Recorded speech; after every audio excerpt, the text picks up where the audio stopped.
A black mother and daughter disappeared in 1975. 50 years later, their story shocked everyone. The summer of 1975 hung heavy over Briar Creek like a wet blanket, thick with humidity and secrets that seemed to cling to every porch and street corner. In this small southern town where everybody knew everybody else's business, or thought they did, nothing stayed hidden for long. Except for what happened to Evelyn Carter and her little girl. Sheriff Buck Morrison stood at the edge of Willow Creek, watching the murky water lap against the muddy banks where Evelyn's powder blue Chevrolet had been found 3 days earlier. The car sat there like a ghost, driver's door hanging open, keys still dangling from the ignition. Inside, a child's coloring book lay scattered across the back seat, crayons rolled into the floor wells like tiny soldiers abandoned in battle. Tragic thing, Morrison muttered to his deputy, Earl Jenkins, who stood beside him chewing on a toothpick. Young mother like that, trying to raise a child all on her own. Earl nodded, though something about the whole scene bothered him. He'd been first on the scene when old Pete Watson called it in after finding the car during his morning fishing routine. The thing was, Pete had been fishing this same spot every morning for 15 years, and he'd never once seen tire tracks leading down to the water's edge. Yet there they were, clear as day, like someone had driven straight into the creek. "You think they really drowned, Sheriff?" Earl asked, voicing the question that had been nagging at him. Morrison shot him a sharp look. "Course they did. Where else would they be? Cars in the water, they ain't nowhere to be found. Sometimes the river just don't give up what it takes." But Earl remembered Evelyn Carter from the grocery store just 2 weeks prior. She'd been jumpy, constantly looking over her shoulder, clutching little Layla's hand so tight the child had winced. When Mrs. Henderson from the checkout counter had asked if everything was all right, Evelyn had forced a smile and said everything was fine. But her eyes told a different story. The search had lasted 5 days. Volunteers from 3 counties had combed the riverbanks, dragging nets through the muddy water, checking every fallen log and shallow pool for miles downstream. They found nothing. No bodies, no clothing, no trace of 7-year-old Layla with her gap-toothed smile and pigtails that bounced when she ran. "River must have carried them all the way to the Gulf," Morrison declared on the 6th day, officially closing the case. "Happens sometimes with the current being so strong this time of year." The town accepted this explanation because it was easier than asking uncomfortable questions. Evelyn Carter had been a quiet woman who kept to herself, worked hard at whatever cleaning jobs she could find, and raised her daughter alone after her husband died in Vietnam. She wasn't from Briar Creek originally, had moved there 5 years earlier when Layla was just 2, and in a town where some families had roots going back 6 generations, that made her an outsider. But there were whispers. Miss Ruby Jenkins, Earl's aunt who lived 3 houses down from the Carters' small rental, swore she'd seen Evelyn boarding up her windows the week before the disappearance. "Acting all scared like," Ruby told anyone who'd listen at the church social. "Kept her porch light burning all night long, and I heard her moving furniture around, like she was barricading the door." Then there was Tom Bradley, who ran the hardware store. He remembered Evelyn coming in that last week, asking about the strongest locks he had. When he joked about her turning her place into Fort Knox, she hadn't laughed. Instead, she looked at him with those wide, frightened eyes and said, "Some folks in this town ain't what they seem to be."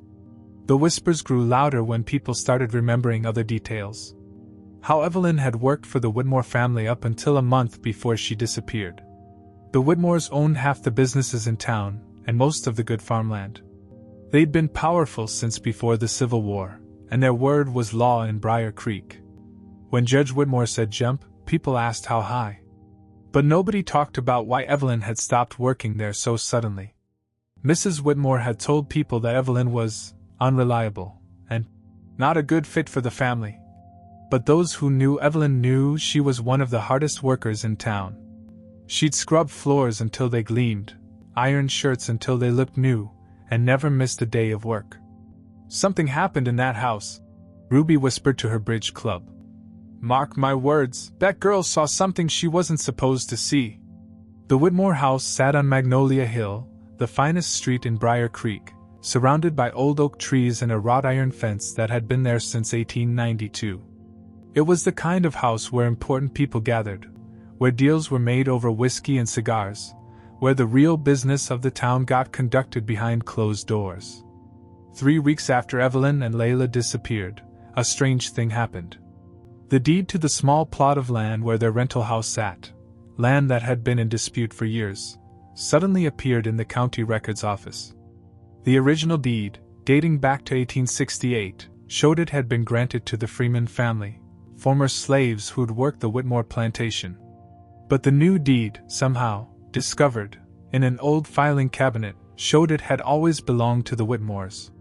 Earl Jenkins found this curious, but when he mentioned it to Sheriff Morrison, he was told to mind his own business and focus on real police work. The case of Evelyn and Layla Carter was closed, filed away in a dusty cabinet, forgotten by most but not by all. Years passed. The rental house was torn down and the land sold to a developer. A small strip mall went up in its place, Whitmore Plaza, the sign read. The town grew and changed, new families moved in, old families moved away or died off. But every summer, when the creek ran high and the air grew thick with humidity, some of the old-timers would remember the woman and child who'd disappeared into the muddy water. They'd remember, and they'd wonder. Because in a town like Briar Creek, where secrets had a way of surfacing like bodies in a river, the truth had a habit of waiting. Sometimes it waited years, sometimes decades. But it always waited, patient as the water itself, ready to rise again when the time was right. The summer of 1975 had taken Evelyn and Layla Carter, or so everyone believed. But what if the river hadn't taken them at all? What if something else entirely had happened that hot July night when a powder blue Chevrolet was found at the water's edge with its doors hanging open like a mouth screaming silently into the darkness? 50 years later, the truth would finally surface. And when it did, it would shake Briar Creek to its very foundations. The dust motes danced in the afternoon sunlight streaming through the small attic window as Iris Monroe climbed the creaky wooden steps, her father's house keys still warm in her palm. Walter Monroe had been Briar Creek's unofficial town photographer for 43 years, documenting everything from high school graduations to church socials, from county fair ribbon ceremonies to the occasional crime scene when Sheriff Morrison needed pictures for his files. Now Walter was gone, claimed by pneumonia at 86, and Iris had driven down from Atlanta to settle his estate. The old Victorian house on Elm Street felt hollow without her father's presence, without the familiar smell of developer chemicals that had always lingered in the air from his makeshift darkroom in the basement. "Lord, Daddy, what am I going to do with all this stuff?" Iris muttered as she surveyed the cluttered attic space. Decades of accumulated belongings stretched before her, Christmas decorations from the 1960s, her childhood toys, stacks of National Geographic magazines, and boxes upon boxes of photographs. Her father had been meticulous about his work, organizing every photo shoot, every roll of film, every print into carefully labeled containers. But up here in the attic, away from his professional archive, sat the overflow, the personal collection, the experimental shots, the images he'd taken but never quite known what to do with. Iris started with the nearest box, marked Miscellaneous 1970s to 1980s, in her father's careful handwriting. Inside, she found a treasure trove of Briar Creek history, the Founders' Day Parade from 1976, the News Shopping Center's grand opening in 1978, candid shots of locals at the annual barbecue festival. Her father had captured the essence of small-town life with an artist's eye, finding beauty in ordinary moments. It was in the third box that she found something that made her blood run cold. The box was different from the others, sealed with packing tape that had yellowed with age, and marked simply, 1982 Private. Iris hesitated before opening it. Her father had always been discreet about his work, especially when it came to sensitive matters, but he'd never hidden anything from her before. Inside, nestled between layers of tissue paper, were perhaps 24 photographs. Most were standard portrait shots, families, couples, children. But at the bottom of the box, her fingers found something that felt different. Heavier. More substantial. It was a Polaroid photograph. The instant camera had been new technology back then, and her father had experimented with it occasionally, though he preferred his traditional film cameras. This particular Polaroid was faded around the edges, the colors slightly off, as old instant photos often were. But the image was clear enough to stop Iris's heart. Two figures sat on what appeared to be a motel room bed. A woman, probably in her 30s, with tired eyes and worry lines etched deep around her mouth. Beside her, a young girl, maybe 12 or 13, clutching a worn stuffed rabbit. Both were looking directly at the camera with expressions that could only be described as terrified. On the back of the photo, in her father's unmistakable handwriting, were the words, 1982 Grayfield Motel EC and LC. Iris stared at the initials for a long moment before the memory surfaced. EC Evelyn Carter. The woman who had drowned in Willow Creek when Iris was just a teenager. She remembered the story, how the whole town had searched for the mother and daughter, how their bodies were never found. But if this photo was taken in 1982, 7 years after the supposed drowning, then they didn't drown. Iris whispered to the empty attic, her voice barely audible above the settling sounds of the old house. She studied the photograph more carefully. The woman's face was older, more lined than Iris remembered from the newspaper photos that had run after the disappearance. But there was no mistaking those eyes, dark, intelligent, haunted. And the girl. Layla would have been 14 in 1982, which matched the apparent age of the child in the photo. Why had her father taken this picture? How had he found them? And more importantly, why had he kept it secret all these years? Iris searched through the rest of the photographs in the sealed box, looking for answers. Most were unremarkable, standard portrait work that her father might have done as side jobs. But near the bottom, she found a receipt stub from the Grayfield Motel, dated August 15, 1982. Room 7. Cash payment. The Grayfield Motel. Iris remembered it vaguely, a rundown place on the outskirts of the next county over, the kind of establishment that asked no questions and required no identification. It had been torn down years ago to make way for a strip mall. She sat back on her heels, trying to piece together what this meant. If Evelyn and Layla Carter had been alive in 1982, living under assumed names and hiding in cheap motels, then everything the town believed about their fate was a lie. The river hadn't taken them. They had run. But from what? Or from whom? Iris thought about the stories she'd heard growing up, the whispers about Evelyn's last weeks in Briar Creek, her sudden departure from the Whitmore household, her apparent fear in those final days. She thought about Sheriff Morrison's quick closure of the case, the lack of a thorough investigation, the way certain powerful families in town had seemed almost relieved when the search was called off. She looked at the Polaroid again, at the fear in both faces, and made a decision. This secret had been buried long enough. Someone needed to know the truth about what had really happened to Evelyn and Layla Carter. The question was, who could she trust with information this explosive?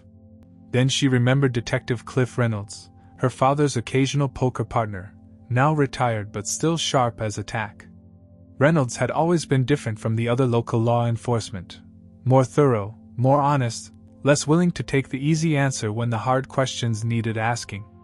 If anyone would listen to what she'd found, it would be Cliff Reynolds. Iris carefully placed the Polaroid back in its tissue paper wrapping, sealed the box, and headed downstairs to find his phone number. 50 years after Evelyn and Layla Carter had supposedly drowned in Willow Creek, their story was about to resurface. And this time, someone was finally going to listen. Cliff Reynolds had been staring at the anonymous envelope for 3 days before he finally worked up the courage to open it. At 74, he'd learned to be suspicious of unmarked mail, especially mail that arrived with no return address and his name written in careful block letters that suggested someone was trying to disguise their handwriting. But curiosity had always been his weakness, the same trait that had made him a decent detective back in his working days, and the same one that had gotten him into trouble with Sheriff Morrison more times than he cared to count. Inside the envelope was a single Polaroid photograph and a note written on plain white paper. Detective Reynolds, I think you'll find this interesting. Someone who believes in justice. The photograph hit him like a punch to the gut. Evelyn Carter. Alive. In 1982. Cliff had to sit down in his kitchen chair, his coffee growing cold as he studied every detail of the image. He'd never forgotten the Carter case. It had eaten at him for years, one of those investigations that never felt finished, never felt right. He'd been a young deputy then, working under Morrison, but he'd had enough experience to know when something didn't add up. And everything about the Carter disappearance had been wrong. Now, holding this photograph in his weathered hands, Cliff felt the old investigative instincts kick in. He walked to his spare bedroom, which he'd converted into a home office years ago, and pulled out a battered file cabinet. In the bottom drawer, behind folders full of tax returns and insurance papers, he found what he was looking for: his personal copy of the Carter case files. Sheriff Morrison might have closed the case officially, but Cliff had never stopped working it in his spare time. He'd kept copies of witness statements, crime scene photos, his own notes, everything the department had on file, plus observations Morrison had told him to keep to himself. He spread the files across his desk and began to read, seeing the case with fresh eyes 50 years later. The first thing that jumped out at him was Evelyn's employment history. She'd worked for the Whitmore family for almost 2 years before her sudden termination in June 1975. According to Judge Whitmore's statement, she'd been let go for personal reasons, but Cliff remembered questioning the other household staff at the time. Maria Santos, the Whitmore's cook, had been reluctant to talk, but she'd finally admitted that Evelyn had been fired after what Maria called the big meeting. When pressed, Maria had explained that important men sometimes came to the Whitmore house for private dinners: county commissioners, state leaders, business owners from neighboring towns. These meetings were always held in Judge Whitmore's study, and the help was instructed to stay away. But Evelyn had been serving coffee one evening in late May when she'd apparently overheard something she shouldn't have. The next morning, she'd been dismissed. What kind of something? Cliff had asked Maria back in 1975. I don't know, Maria had whispered, glancing around nervously. But after that night, Miss Evelyn, she was different. Scared. She kept asking me questions about the old land records, about the families who used to live in Freedman's Quarter before it got torn down. Freedman's Quarter. Cliff made a note and kept reading. The next witness statement belonged to Harold Hank Morrison, no relation to the sheriff, who'd worked as a handyman for various families around town. Hank had given his statement reluctantly, only after Cliff had tracked him down at his cousin's house in the next county. I saw Evelyn's car that night, Hank had told him. July 15th, around 10 o'clock. But it wasn't near No River. Where was it? Cliff had asked. Behind Whitmore's storage warehouse, down on Industrial Road. I was driving by on my way home from a job, and I seen that blue Chevrolet parked behind the building. Thought it was strange, seeing as how the warehouse was supposed to be empty. Sheriff Morrison had dismissed Hank's statement, claiming the man was unreliable due to his drinking problem. But Cliff had pressed further in his personal investigation, discovering that the Whitmore storage warehouse had been the site of several late-night meetings that summer. Neighbors had reported seeing cars coming and going at odd hours, but no one had been brave enough to complain officially. Now, looking at his old notes with the wisdom of 5 decades, Cliff saw a pattern emerging. Evelyn Carter hadn't drowned in Willow Creek.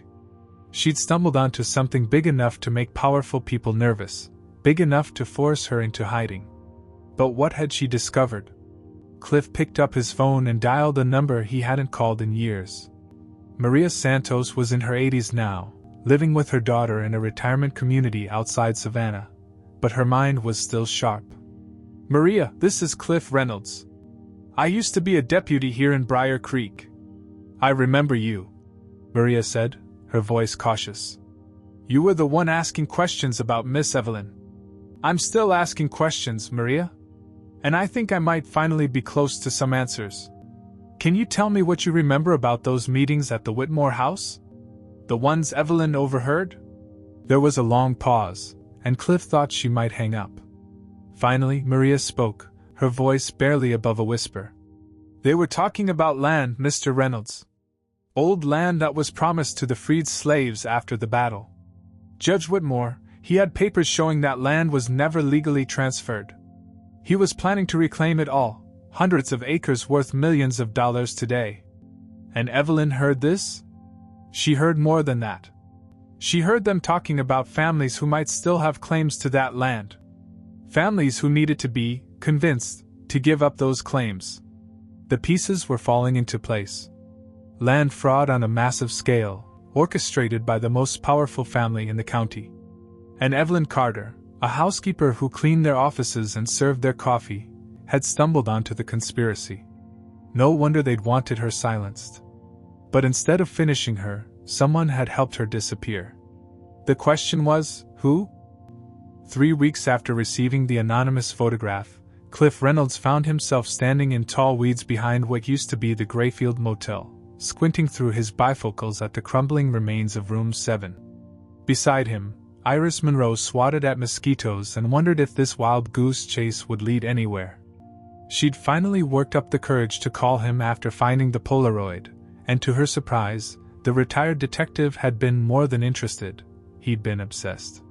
Within hours of their first conversation, he'd driven over to see the photograph himself, and she'd watched his weathered face transform as he studied the image. "This changes everything," he'd whispered, and she'd known she'd made the right choice. Now they stood in the ruins of a place that had been abandoned for over a decade. The Grayfield Motel had never been much to look at even in its heyday, a single-story strip of rooms painted an unfortunate shade of yellow, with a neon sign that had flickered erratically and a parking lot full of potholes. But it had served its purpose, providing temporary shelter for people who needed to stay invisible. "You sure this is the right place?" Iris asked, pulling a burr from her jeans. Cliff consulted the receipt stub again. "Room 7, August 1982. This has got to be it." The door to Room 7 hung askew on rusted hinges, and the interior was a disaster of water damage and decay. But the basic structure remained intact: concrete block walls, a small bathroom, a space where a bed would have been. Cliff ran his hands along the walls, tapping occasionally, listening for hollow sounds. "What exactly are we looking for?" Iris asked. "Your daddy was a careful man," Cliff replied, continuing his methodical search. "He wouldn't have just stumbled onto Evelyn and Layla by accident. Someone told him where to find them, someone who wanted their story documented. And if that someone was smart, they would have left some kind of record. It was Iris who found it. She'd been examining the small bathroom, noting how the cheap paneling had warped and separated from the walls, when she noticed something odd. One section of the wall panel seemed to be loose, held only by a single nail at the bottom. When she pulled it away from the wall, expecting to find nothing but empty space, her fingers touched something unexpected. "Cliff," she called, her voice tight with excitement. "I think I found something." Hidden in the wall cavity was a plastic bag, sealed tight against moisture and time. Inside the bag were papers, old, yellowed, but still readable. Iris carefully extracted them while Cliff held his flashlight steady. The first document was a guest registration ledger, the kind cheap motels used to track their customers. The pages were filled with names, most obviously fake: John Smith, Robert Jones, Mary Johnson. But on the page dated August 15, 1982, one entry stood out. EVL and L.C. checked into Room 7, paid in cash, $45 for 3 nights. But it was the second document that made both of them gasp. It was a handwritten note, faded but still legible, addressed to "Whoever finds this." The writing was feminine, careful, the kind of penmanship they'd taught in schools decades ago. "My name is Annie Whitmore, and I need someone to know the truth about what happened to Evelyn Carter and her daughter. I helped them disappear because my family was going to finish them.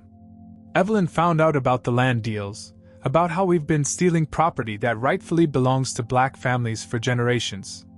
She heard my father and his friends planning to eliminate the problem, and she knew they meant her. I gave them money and a car. I told them to stay hidden, to never come back to Briar Creek.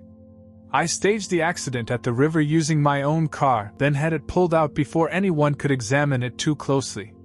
Sheriff Morrison was paid to close the case quickly. I've been helping them ever since, sending money when I can, but I'm scared someone will find out. If anything happens to me, I want people to know that Evelyn Carter was a good woman who tried to protect her child. She didn't deserve what my family tried to do to her. The photographer knows where they are. I hired him to take pictures for their new identification papers. He's a good man who believes in doing right. Annie Whitmore, September 1982 inch.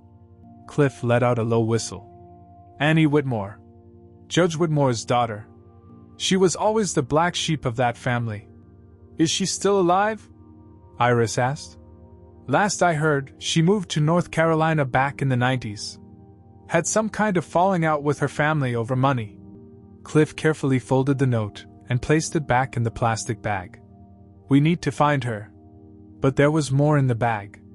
At the bottom, Iris found a cash deposit receipt from First National Bank, dated August 10, 1982. The amount was $2,000, a significant sum in those days, and it was signed by A. Whitmore. She was funding their escape, Iris realized. This Annie Whitmore, she was helping them stay hidden all along. Cliff nodded grimly. Which means she might know where they went after this. The question is whether she's still willing to talk after all these years. They spent another hour searching the motel ruins but found nothing else. As they walked back to Cliff's truck, Iris couldn't shake the feeling that they were being watched. The woods around the abandoned motel were thick and dark, full of shadows that seemed to move when she wasn't looking directly at them. Cliff, she said as they reached the vehicle, do you think we're in danger? I mean, if the Whitmore family was willing to finish to protect their secrets back then. The old detective paused with his hand on the door handle.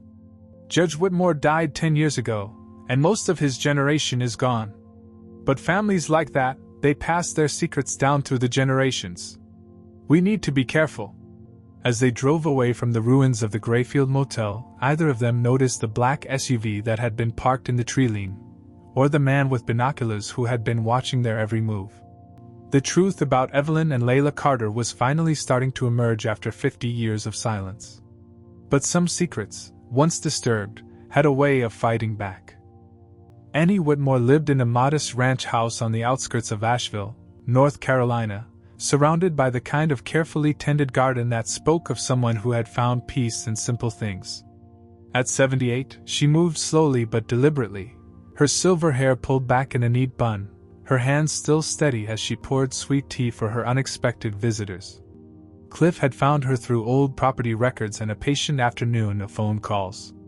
When he'd finally reached her and explained why he was calling, there had been a long silence on the other end of the line. Then, quietly, she'd said, I wondered when someone would finally come asking the right questions. Now she sat across from Cliff and Iris in her small living room, studying the photograph they'd brought, her fingers trembling slightly as she touched the edges of the Polaroid. That was taken 3 days before they moved on, she said finally. Your father was a good man, Miss Monroe. He never asked questions, just did what needed doing.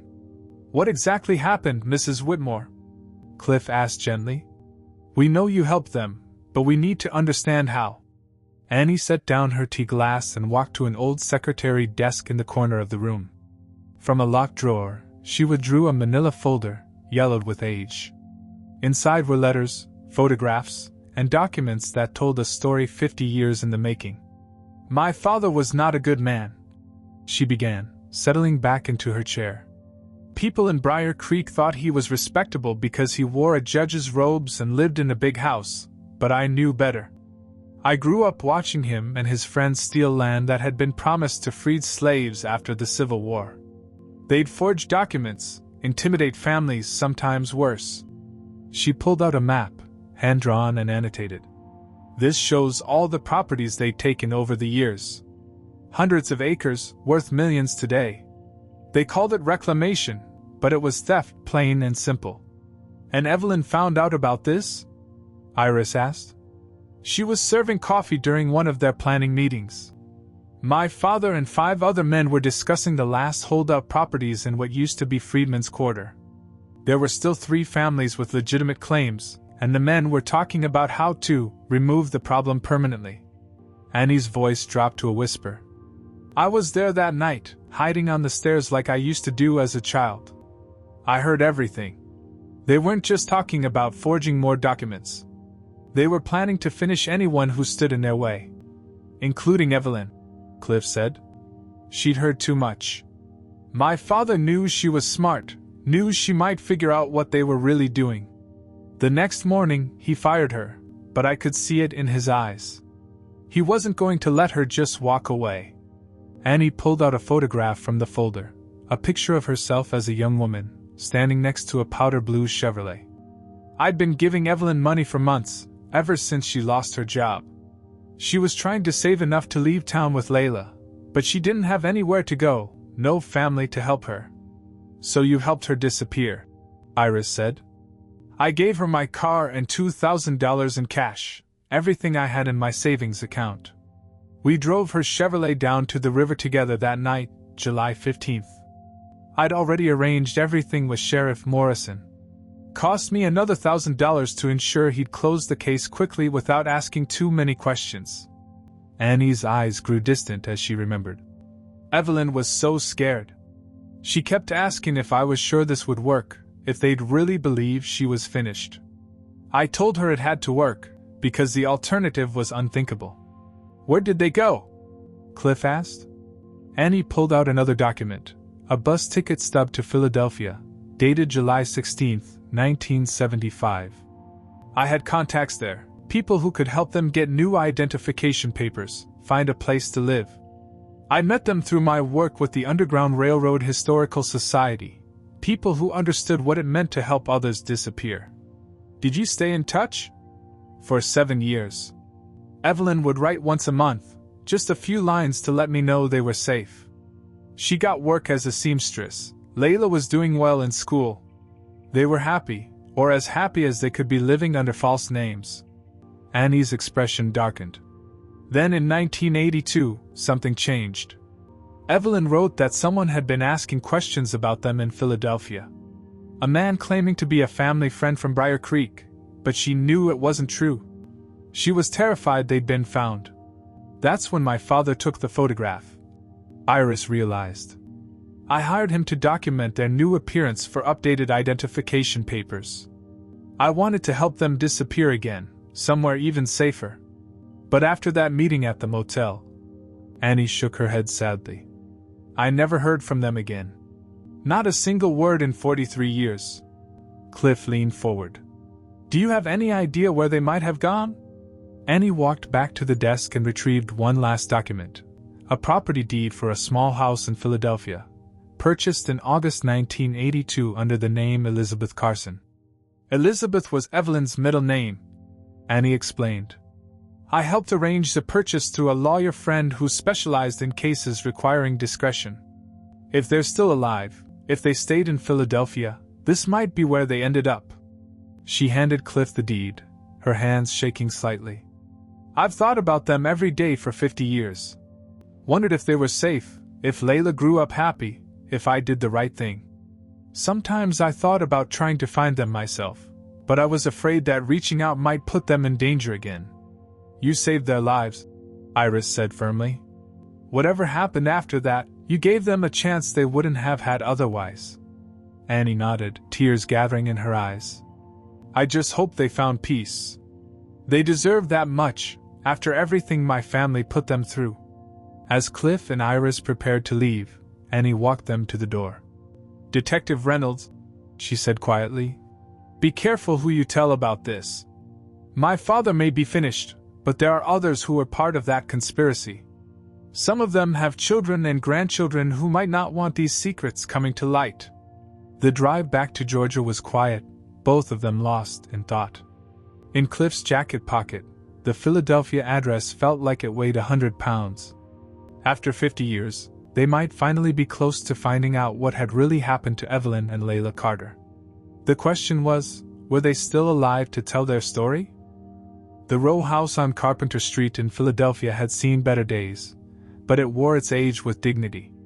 The brick facade was weathered but solid, the small front garden carefully maintained with late-blooming chrysanthemums and a maple tree whose leaves had turned brilliant orange in the October sun.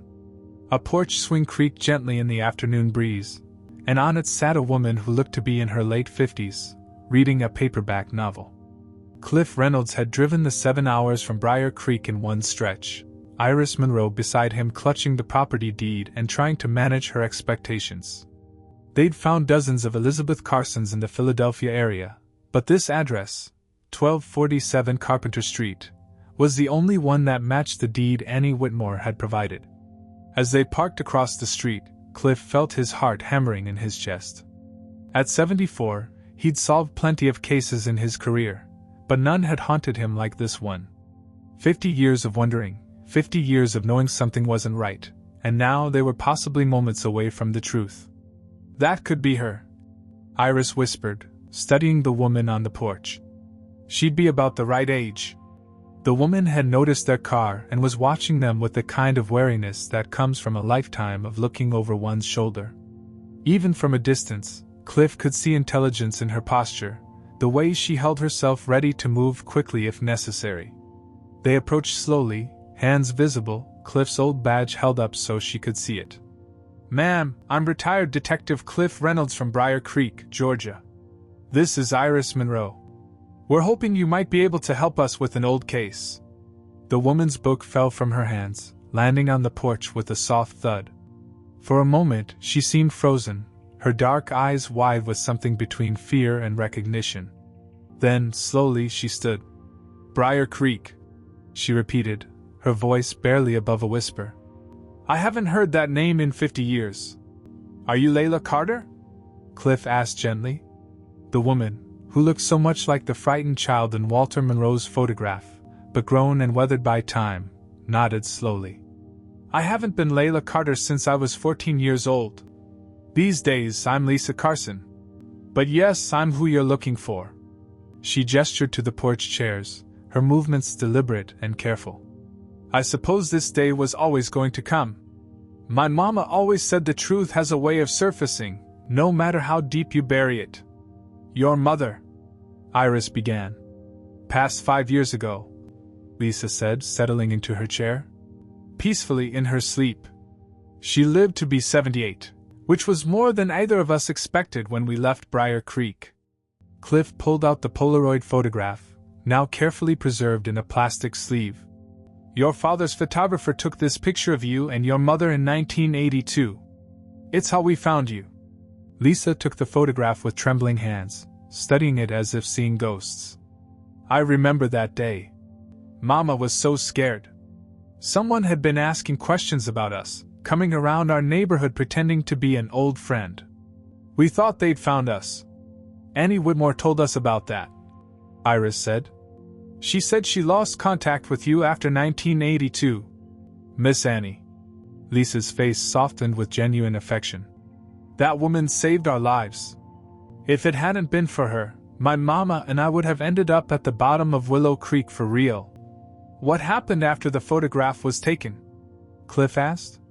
"We moved 3 more times in 2 years. Mama was convinced they were still looking for us. Finally, in 1984, we settled here under the Carson name. Mama got work at a textile factory. I finished high school. We built a quiet life."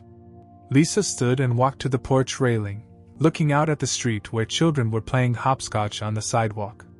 "Mama never really stopped being afraid, not completely. She'd still check the locks twice every night, still got nervous when strangers asked too many questions. But she was happy here. We both were." "Did she ever tell you exactly what she overheard that night?" Cliff asked. "Everything." Lisa's voice hardened. "The land stealing, the families they'd destroyed, the people they'd finished to keep their secrets. Mama said Judge Whitmore and his friends had been doing it for decades, taking property that rightfully belonged to black families and selling it to developers." She turned back to face them, and Cliff could see her mother's strength in her eyes. "Mama made me promise that if anyone ever came looking for the truth, I'd tell it. She said those families deserved to have their stories heard, even if it was too late for justice. It may not be too late, Cliff said quietly. Some of those land records still exist. There might be descendants who could file claims. Lisa nodded. I have copies of everything. Mama kept detailed notes about what she remembered, names and dates and property descriptions. She said someday, someone honest might come asking questions, and she wanted to be ready. She disappeared into the house and returned with a manila envelope, thick with documents. This is everything she remembered about the Whitmore conspiracy. Property maps, names of the other families involved, even some of the threats they made. Iris accepted the envelope with reverent hands. Why didn't you ever come forward before now? Fear, Lisa said simply. And what would have been the point? A black woman's word against the most powerful family in the county? In 1975, or even 1985, who would have believed us? People will believe you now, Cliff assured her. Times have changed. Lisa smiled sadly. Some things have changed. Others haven't changed nearly enough. But you're right, it's time for the truth to come out. Mama would have wanted that. As the sun began to set over Philadelphia, casting long shadows across Carpenter Street, Cliff closed his notebook with a sense of completion he hadn't felt in 50 years. The case that had haunted him since he was a young deputy was finally solved. 2 weeks later, the Briar Creek Gazette published a front-page story under the headline, "They Never Drowned, the Real Story of Evelyn and Layla Carter." The article detailed the land fraud conspiracy, Annie Whitmore's role in saving their lives, and the 5 decades they'd spent living quietly in Philadelphia. The story shocked the town, just as the truth always does when it finally surfaces. Some people were angry, some were ashamed, and some claimed they'd suspected all along. But most importantly, the families whose land had been stolen finally knew what had happened to their inheritance. And in a small cemetery outside Briar Creek, someone placed fresh flowers on a gravestone that had always been empty, finally able to honor the memory of a woman who'd had the courage to speak truth to power, even when it cost her everything. The river hadn't taken Evelyn and Layla Carter after all. It had given them back to the world, 50 years later, with their truth intact.